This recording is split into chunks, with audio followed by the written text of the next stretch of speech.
오늘 본문의 말씀은 에베소에서 일어난 한 소동을 우리에게 설명하고 있습니다. 오늘 23절 말씀에 이 도로 인하여 적지 않은 소동이 있었으니 라고 말씀하고 있지만은 바로 큰 핍박이 일어났음을 의미하고 있습니다. 어떻게든 모든 것이 무사하고 태평하고 안정되기를 바라는 것이 인지상정이지만은 하나님의 역사는 반드시 그렇지만은 않습니다. 무사하고 태평하기를 바라지만 핍박이 있고, 그러나 이 핍박이 있는 가운데 하나님의 역사가 더욱 크게 번져갔습니다. 자, 그런데 이 에베소에 왜 핍박이 일어났을까요?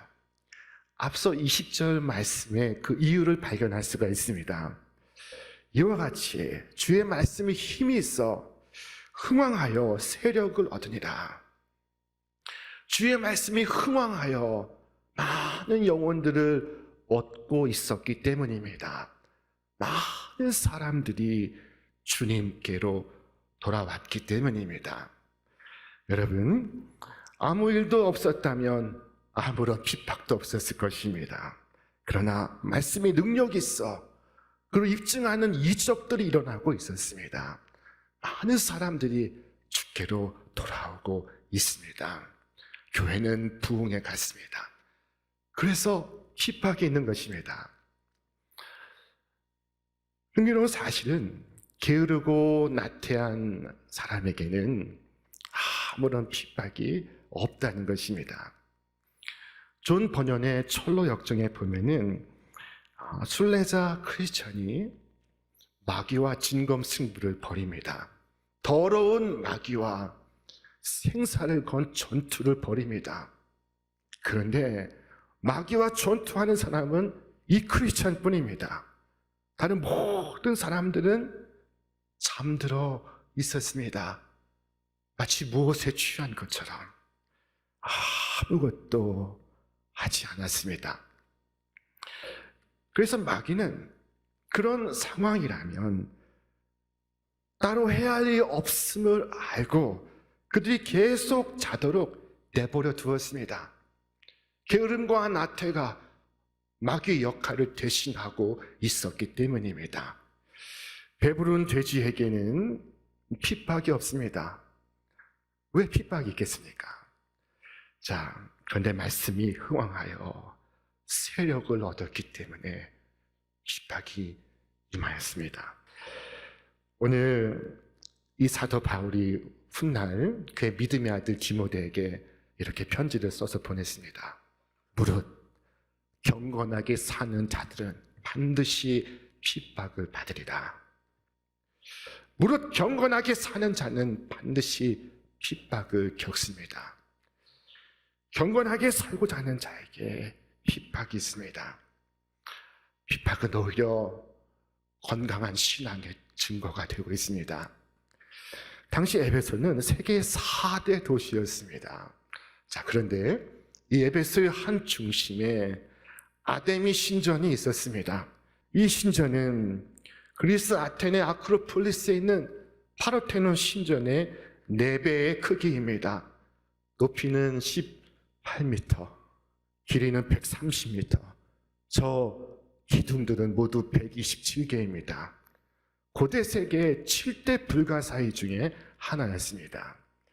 자, 이 신전에는 무엇이 있었을까요? 바로 아데미의 신상이 있었습니다. 그녀는 전쟁의 신이요, 사냥의 신이요, 풍요의 신이었습니다. 자, 문제가 바로 여기에 있었습니다. 이 아데미 신의 신상을 작게 모형으로 만들어 팔아왔던 것입니다. 사람들이 저 신전에서 제사를 지내고 경배를 하고 나서 나갈 때 그 조그만 신상을 구입해서 자신들의 집으로 가 그것을 모시고 그것을 섬겼던 것입니다. 자, 이 모형은 아무도 만들지 못했습니다. 전매 특허가 있었던 것입니다. 그래서 부르는 것이 값입니다. 이것은 굉장히 좋은 사업이었습니다. 오늘 본문 속의 한 인물이 이 사업의 총책임자입니다. 그가 오늘의 소동의 바로 주인공입니다. 그는 은으로 세공업을 하는 사람입니다. 오늘 성경은 그를 가리켜 은장색이라고 말씀하고 있습니다. 그에게는 많은 직공들이 있었습니다. 그 직공들이 아담이 신상을 만들므로 저들의 삶이 풍족했습니다. 우리 말씀 같이 읽겠습니다. 데메드리오라 하는 어떤 은장색이 은으로 아데미의 신상 모형을 만들어 직공들에게 적지 않은 벌이를 하게 하더니 그가 그 직공들과 그러한 영업하는 자들을 모아 이르되 여러분도 알거니와 우리의 풍족한 생활이 이 생업에 있는데 그런데 무슨 변고가 일어났다는 것입니다. 여러분, 이 에베소의 은장색들은 은으로 아데미 신의 신상을 만들어 팔아왔습니다. 독점적 권한을 가지고 그들은 큰 돈을 벌고 있었습니다. 그런데 바울의 복음 전파로 인해서 그들의 사업에 큰 타격을 입게 되었습니다. 그럴 수밖에 없지요. 사람의 손으로 만든 것은 신이 아니라 하였으니 당연히 신에게 경배하지 않았고 그리고 물건도 사지 않았던 것입니다. 심지어 우상들을 모아 불태우기도 했습니다. 우리가 지난주에 살펴보지 않았습니까? 에베소에 바울이 들어온 지 3년이 경과되었을 때 사람들은 더 이상 우상을 구입하지 않았습니다. 아니, 집에 있는 우상까지 다 꺼내어 불태웠습니다. 이래서 소동이 지금 일어나고 있는 것입니다. 자, 여기에서 잠시 멈추어 한번 생각해 보겠습니다. 사람들은 왜 종교를 갖는 것일까요? 오늘 우리는 왜 하나님을 믿고 있습니까? 자신의 유익을 위해서입니까? 그러나 하나님께서 말씀하시지 않으셨습니까? 너는 자기를 위하여 새긴 우상을 만들지 말고 위로 하늘에 있는 것이나 아래로 땅에 있는 것이나 땅 및 물속에 있는 것에 아무 형상이든지 만들지 말며 그것들에게 절하지 말며 그것들을 섬기지 말라. 여기서 우리가 주목해야 할 대목이 자기를 위하여 라는 말씀입니다. 여러분, 우상 숭배는 자기를 위하는 것입니다. 그 우상 넘어 그 뒤에 바로 자기 자신의 이익이 있습니다. 자기 자신의 쾌락이 있습니다. 자, 돈 벌어다 주는 신, 건강하게 해주는 신, 기분 좋게 해주는 신, 바로 그 신들을 찾아 섬기는 것이 우상 숭배입니다. 주님께서 우리에게 분명히 말씀하셨습니다. 너희는 자기를 위하여 우상을 만들지 말지니. 또한 말씀하시기를 너희의 먹으며 마심이 전혀 자기를 위하여 먹으며 자기를 위하여 마심이 아니냐. 또한 말씀하기를 자기를 위하여 재물을 쌓아두고 하나님께 대하여 부여치 못한 자가 이와 같으리라. 우상 숭배는 자기를 위하는 것입니다. 여러분, 알라딘의 이 램프를 한번 생각해 보시기를 바랍니다. 이 램프를 살살 문지르면은 그 램프에서 근육맨이 등장합니다. 그는 쥔이라고 불리는 요정입니다. 이 요정은 바로 나의 소원을 들어주는 신입니다. 이 요정에게는 두 가지 매력이 있습니다. 하나는 그가 못할 것이 없다는 것, 그에게 큰 힘이 있다는 것. 또 하나는 그를 내가 부릴 수 있다는 것. 이 두 가지가 이 요정의 매력입니다. 알라딘 램프는 하나님이 아니라 나의 우상입니다. 알라딘 램프는 내가 원하는 시간, 내가 원하는 장소에 신을 불러 올릴 수 있습니다. 모세를 기다리지 못한 이스라엘 백성은 금송아지를 만들어 신을 불러 올렸습니다. 여러분, 내가 원하는 시간, 내가 원하는 목적에 주님을 부리지 못해서 안타까우십니까? 여러분, 안타까워하지 마십시오. 그래야 하나님이십니다. 하나님을 하나님으로 섬기는 사람들은 기도한 대로 응답되지 않아도 낙심하거나 절망하지 않습니다. 그럼에도 불구하고 하나님은 나를 참되게 사랑하시고 나를 나보다 더 잘 아시며 나를 도우시고 지키심을 알고 있기 때문입니다. 그래서 격분할 일도 없고 하늘이 무너진 것처럼 한숨을 쉴 일도 없습니다. 물론 때로 마음이 상하기도 하고 낙심하기도 하지만 하나님 안에서 보면 곧 그와 같은 일은 큰 일이 아니라는 것을 깨닫습니다. 하나님께서 모든 것을 선하게 하실 줄로 믿습니다. 나의 하나님은 내가 소유한 하나님이 아니라 나의 하나님은 나를 소유하신 하나님이십니다. 여러분, 신앙의 본질은 이 하나님이 살아계시며 이 하나님께서 당신의 사랑하는 자녀들을 지키시고 보호하신다는 것입니다. 그 안에서 기뻐하고 그 안에서 그분을 섬기고 그 안에서 실제로 행복과 만족을 느끼며 살아가는 것, 그것이 바로 신앙생활 아니겠습니까? 자, 그런데 오늘 현대인들은 이 고대의 사람들처럼 우상을 만들어 섬기지 않습니다. 자, 그 많던 우상들은 다 어디 갔습니까? 우상이 다 사라진 것입니까? 그렇지는 않습니다. 야만인은 야만인답게, 문하인은 문하인답게 지금도 우상을 섬기는 중입니다. 자, 우상이라니요? 무슨 우상 말씀입니까? 라고 묻는다면 여러분, 오늘 하나님 말씀보다 여러분의 생각을 지배하는 것, 그것이 바로 우상입니다. 하나님만이 주실 수 있는 것을 거기에서 찾을 때 그것이 우상입니다.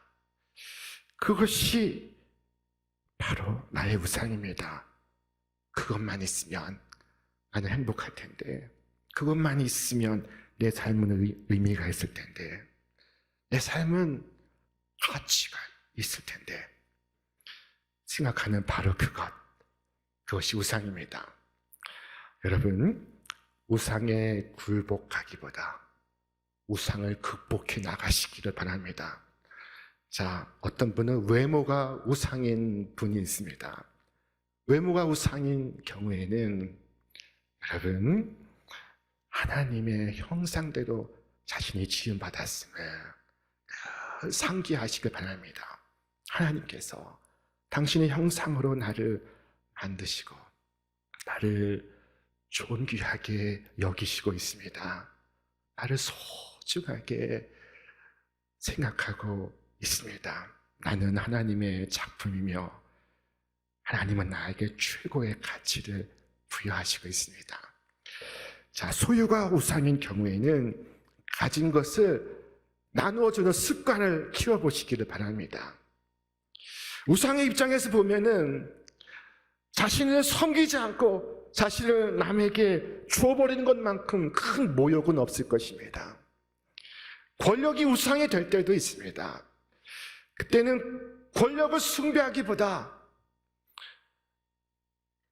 선을 이루기 위하여 권력을 썼던 성경의 인물들을 기억하시길 바랍니다. 요셉이 그러했고 느헤미야가 그러했습니다.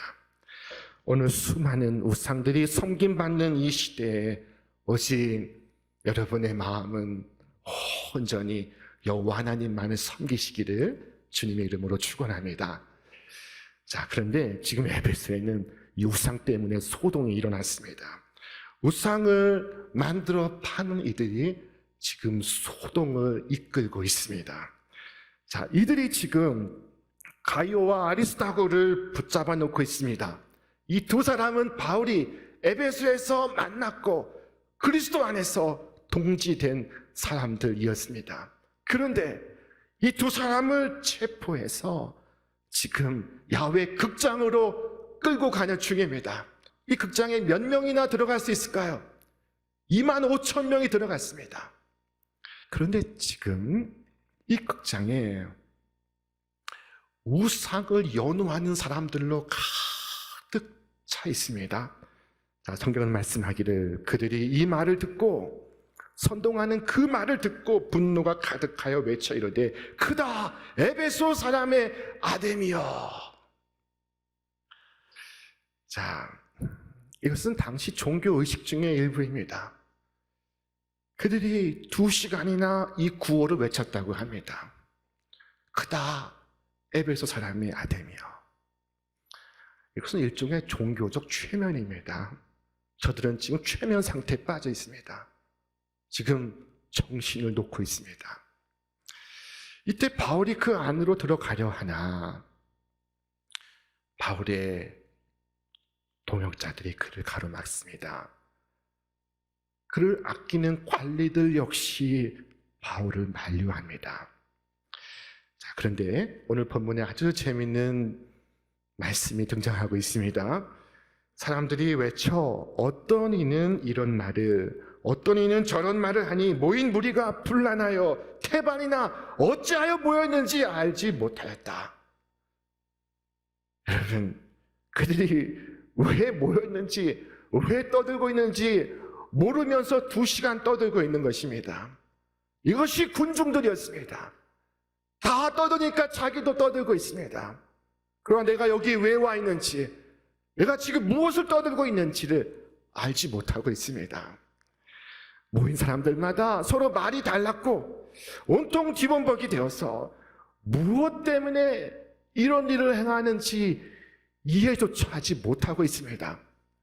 그런데 이 난리 속에 서기장이 마침내 등장합니다. 자, 그가 무리들을 진정을 시킵니다. 그리고 질서를 잡습니다. 그가 회중을 바라보고 으름장을 놓습니다. 너희들 이것이 불법인 줄 아는가? 혹시 원한이 있다면 재판을 받으라. 그러나 이렇게 불법적으로 진행하면 너희들이 벌을 받을 것이다. 경솔하게 행동하지 말라. 당시 로마는 아주 관대한 식민지 정책을 펼쳤습니다. 단 하나 로마가 관용하지 않던 것은 이런 불법적인 소동이었습니다. 자, 그런데 행정관이 단 위에 서서 이 난동의 어리석음과 우매함을 일러주고 그에 뒤따르는 책임을 말할 때 군중들이 정신을 차리게 되었습니다. 그리고 마치 아무 일도 없었던 것처럼 그들이 뿔뿔이 흩어져 자신들의 집으로 돌아갔습니다. 그래서 모두가 흩어지게 되었더라. 성경이 말씀하고 있습니다. 여러분, 어쩌면 저는 이 서기장이, 이 행정관이 두란노 서원에서 바울의 말씀을 들었는지 모르겠습니다. 자, 바울이 두란노 서원에서 말씀을 가르치지 않았습니까? 몇 년 동안 했습니까? 2년 동안 했습니다. 얼마나 자주 했습니까? 매일 했습니다. 자, 바울은 그 두란노 서원에서 많은 제자를 가르쳤습니다. 거기에 오늘 등장하는 인물들이 대다수입니다.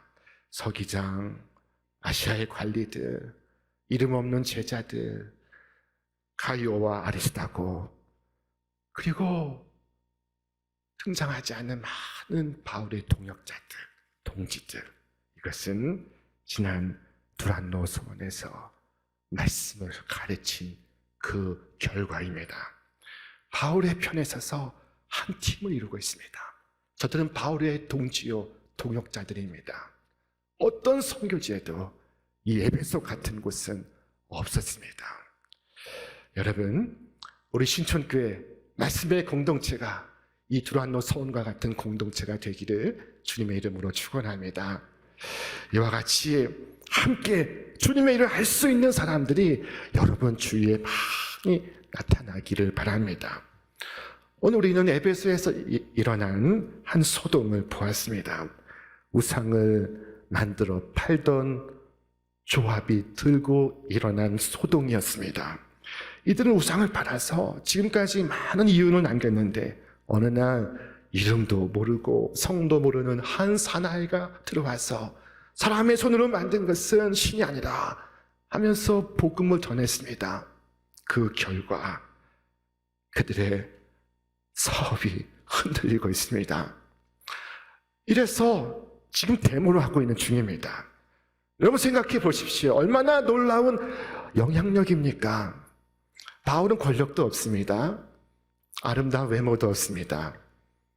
전설에 의하면 바울은 키가 작았다고 합니다. 바울은 코가 메부리 코였다고 합니다.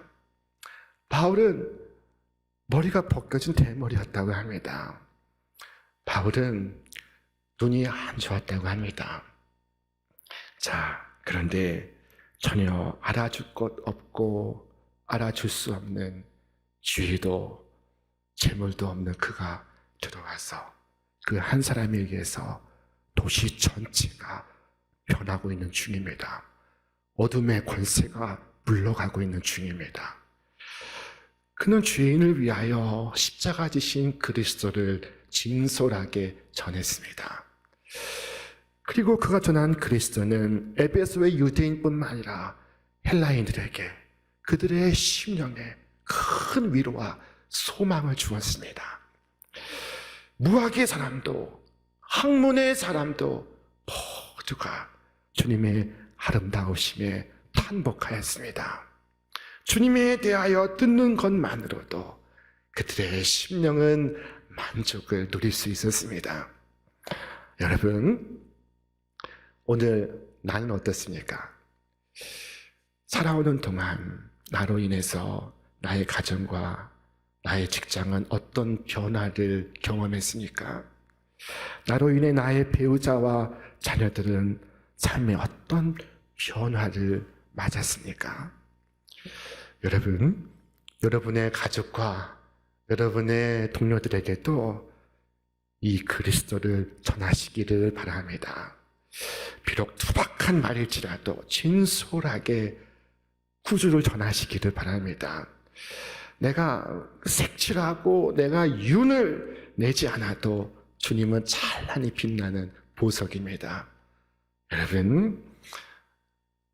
여러분이 오늘 보냄받은 그 자리에서 이와 같이 주 예수 그리스도의 거룩한 도구로 아름다운 증인으로 신실하게 쓰임받을 수 있기를 주님의 이름으로 축원합니다. 축원합니다.